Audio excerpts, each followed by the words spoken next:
হরে কৃষ্ণ, জয় জগন্নাথ। আজকের কথা একটি বিশেষ দিনে। আজকে আমরা এই মায়ের যে পূজা হচ্ছে, এই পূজা উপলক্ষে আজকের এই সন্ধ্যা মাতাজি আমাকে ডেকে নিয়ে এসছে ভগবানের দিব্য কথা একটু আস্বাদন করবে। তা আপনারা যারা সামনে উপস্থিত রয়েছেন, একটু শান্ত হয়ে বসে পড়ুন সবাই। আমরা ভাগবতম কথা কীর্তন একটু শুরু করি। ভগবানের দিব্য কথা, দিব্য ভাবধারা, এই জীবনের সার্থকতা। রাধারানী কৃপা না করলে তো এ কথা অন্তর থেকে বহিঃপ্রকাশ হয় না।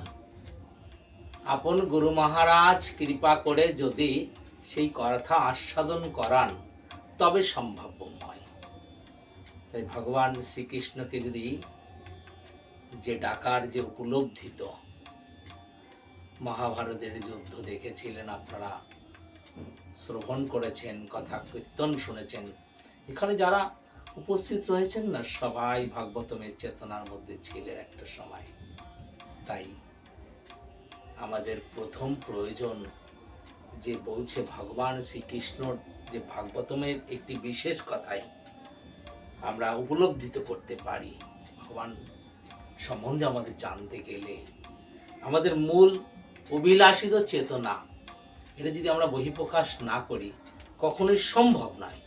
তাই বলছে বাসুদেব পরাবেদা, বাসুদেব পরা সখা, বাসুদেব পরা যোগা, বাসুদেব পরা প্রিয়া, বাসুদেব পরাঙ্গনম, বাসুদেব পরম তপ, বাসুদেব পরম ধর্ম, বাসুদেব পরাগতি। একমাত্র বাসুদেবী হচ্ছেন এই ভাগবতমের সর্বভোক্তা। বাসুদেব বিনা যাহার পূজা সমর্পণ করি না কেন, বাসুদেবী তার ভোক্তা। পরাগতি, পরম জ্ঞানম, পরম ভাব, পরম তপ, পরম সম, পরমেশ্বর ভগবান শ্রীকৃষ্ণই হল সেই বাসুদেব। এই বাসুদেবকে না জানতে পারলে, না বুঝতে পারলে, না অনুভব করতে পারলে, না ভাবের মধ্যে না আনতে পারলে কখনোই কখনোই সম্ভব নয়।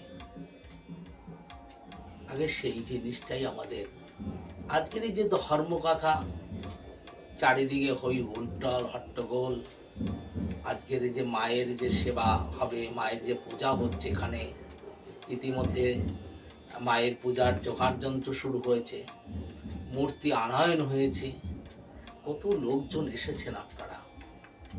এই যে আজকের যে বৈষ্ণবীয় কথা, এখানে আমরা ভাগবতম চেতনার কথা আস্বাদন করতে বসেছি। আপনাদের আপনাদের পূর্ণ কৃপা, আপনাদের চরণ ধরে আমার এই মস্তকে যদি না আসে, এই ভাগবতম কথা কখনো বহিঃপ্রকাশ হয় না।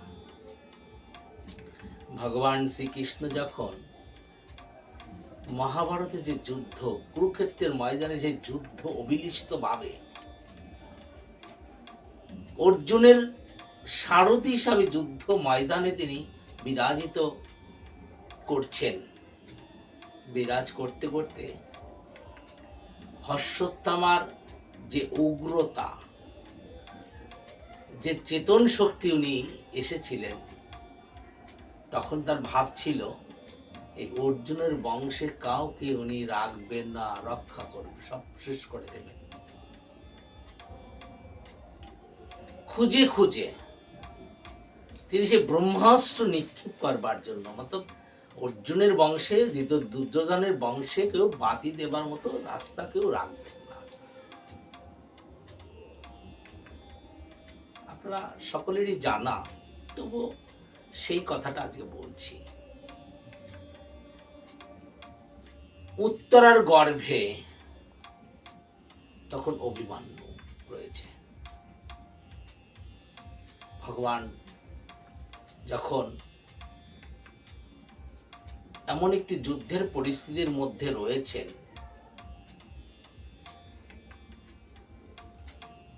ব্রহ্মাস্ত্র ত্যাগ করবে, আর উত্তরা ভগবান শ্রীকৃষ্ণকে আহ্বান করছেন, প্রভু গো, তুমি আমার গর্ভে যিনি রয়েছেন তাকে তুমি রক্ষা করো।